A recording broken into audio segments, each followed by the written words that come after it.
ये श्लोक पूरे जीवन की धरा है। अगर आप कहीं हार में निराश हो गए तो ये मार्ग लड़खड़ाने लगेगा। बिल्कुल नहीं लड़खड़ाना। आप लोगों को तो रोज सत्संग मिल रहा है, अपने को तो ऐसा भी सौभाग्य नहीं था कि सत्संग रोज मिले। कम से कम सत्संग में हमें वो शब्द मिल जाते हैं जिनसे हम पुनः हृदय को उत्साहित करके इस मार्ग में चला पाते हैं। इसलिए बहुत मंगलमय मार्ग है, पर बहुत कठिन मार्ग है। कठिन इसलिए है कि हमारा अभ्यास विषय मार्ग में चलने का है और ये बिल्कुल उसके उल्टा मार्ग है। अब कभी न कभी कोई न कोई ऐसी आक्रमण वृत्ति माया की होगी जहां हम हार सकते हैं, तो हमें कभी निराश नहीं होना, ये हृदय में बैठा लीजिए। दूसरी एक उपासक के अंदर वृत्ति रहती है कि अगर मैं ये देख लूं, अगर मैं ये भोग लूं, तो बार बार जो मन कहता है एक बार उसको समझा देंगे ना कि देखो भोगा उसमें सुख नहीं, जैसे शास्त्रों में लिखा है। ये होता है पक्का, ये मत समझो कि किसी एक की बात है। सबके अंदर ये मन की चालबाजी, जो तुम्हारे अंदर वही हमारे अंदर, तुम्हारे सबके अंदर। एक बार देख लेते हैं, हृदय में जलन होती है, पीड़ा होती, व्यथा होती।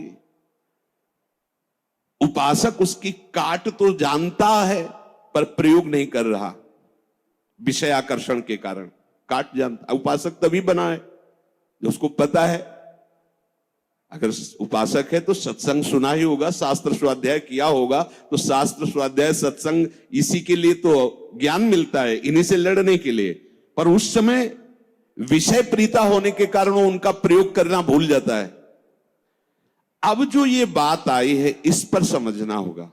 पहली बात तो हमने पूरी आपको बता दी कि कहीं हमको लड़खड़ाना नहीं, निराश नहीं होना। किसी भी परिस्थिति में निश्चित भगवत प्राप्ति होगी। चुप शांत, कहीं कोई इसमें तर्क की कोई गुंजाइश नहीं है। भागवत में लिखा हुआ, अगर मेरा भक्त है, अनन्य है, उसके हृदय में नाना प्रकार की विषय वासना है, तो मैं उसके हृदय में बैठकर उसको निर्विकार करता हूं। ध्रुवदास जी 42 लीला में कहते हैं, यद्यपि भक्त अनन्य जो विषय इंद्रियन बस होए, कर्मठ कोटि जितेंद्रियन ते समलाय न कोय। यदि वो श्यामा श्याम का अनन्य है पर विषयी है, तो करोड़ों कर्मकांडी और जितेंद्रिय उसकी समानता नहीं कर सकते, क्योंकि कर्मकांडी को कर्म पर विश्वास है, जितेंद्रिय को अपनी जितेंद्रियता पर विश्वास है, और इसको प्यारे जू का भरोसा है, लेकिन इसकी बराबरी कोई नहीं कर सकता। यद्यपि वो विषय, यद्यपि भक्त अनन्य जो विषय इंद्रियन बस होए। ये कोई केवल ऐसे नहीं कि ये भाषण हो रहे हैं, मनमानी जो आया सो बोल दिया। तस्मात् शास्त्रम प्रमाणम, और सबसे बड़ा शास्त्र ये है हमारी छाती, जिसको हम जीते चले आ रहे हैं। ये मन कभी कभी हमको ऐसा प्रेरित करता है, जहां इसको विषय संयोग होने का अवसर दिखाई दिया, कोई क्रिया, कोई संयोग, कुछ, तहां ये मन बुद्धि को इस तरह से आकर्षित करता है कि सुना है शास्त्र, गुरुजन कहते हैं कि सुख नहीं है, पर अगर हम इसे एक बार भोग लेते तो हमें पता चल जाता कि सुख नहीं, फिर हम अपने मन को समझा देते। इस बात पर आपको सावधान होना है। ये नहीं कि ये हमारे हृदय में आती, इनके हृदय में आती, इनके आपके हृदय में नहीं, ये चराचर जगत की बात कह रहा हूं।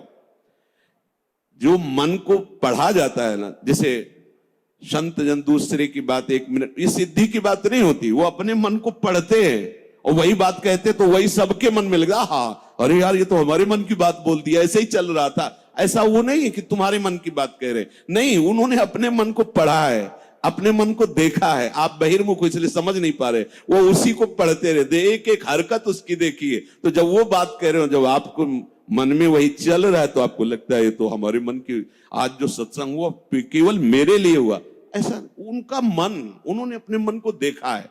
तो ये मन ऐसी प्रेरणा करता है। जब हमारा मन किसी भी भोग के लिए ऐसी प्रेरणा करे कि यदि हमें ये भोग मिल जाता तो हम अनुभव कर लेते और मन शांत कर लेंगे। ऐसा होता है कि बहुत दिन से यार लगा है मन में कि समोसा चटनी लाओ यार, एक बार खा के देखते हैं। ये चीज देख लेते, चलाओ टीवी चलाओ, मोबाइल में सर्च करो, ये छू लेते हैं, ये भोग लेते हैं। यही हमारे फंसाने की चाल है। अच्छे से देखना, हम गिरते कहां हैं? जहां हम मन को सपोर्ट करते हैं। मन हमें कैसे दस्तखत करने के लिए राजी करता है? कुछ नहीं बिगड़ेगा, बस देखना है क्या होता है। सूंघने से, खाने से, देखने से, छूने से, शब्द स्पर्श रूप रस गंध, इन 5 भोगों को ही भोगने के लिए हमें विवश करता है। मन ऐसा प्रेरित करता है, ऐसा बोले अब शांत हो गया, भजन करते हैं। कई मिनट माला चलेगा, लेकिन अगला प्रोग्राम वो तय कर चुका है। सामने आपके जहां पेश किया, कांप जाओगे आपकी, ये क्या हो रहा है? हमने तो सोचा था केवल एक बार देख लेंगे, अब क्या हो रहा है? वो ऐसे दलदल में फंसा देता है कि अगर हरि का आश्रय नहीं है तो कभी नहीं निकल सकता, कभी नहीं निकल सकता। न जातु कामः कामनामुपभोगेन शाम्यति, हविषा कृष्ण वर्तमेव भूय एवाभिवर्धते। ये विषयों की लालसा भोगने से कभी भी शांत नहीं होती। ब्रह्म ऋषि महापुरुष, इनके अनुभव की बात है।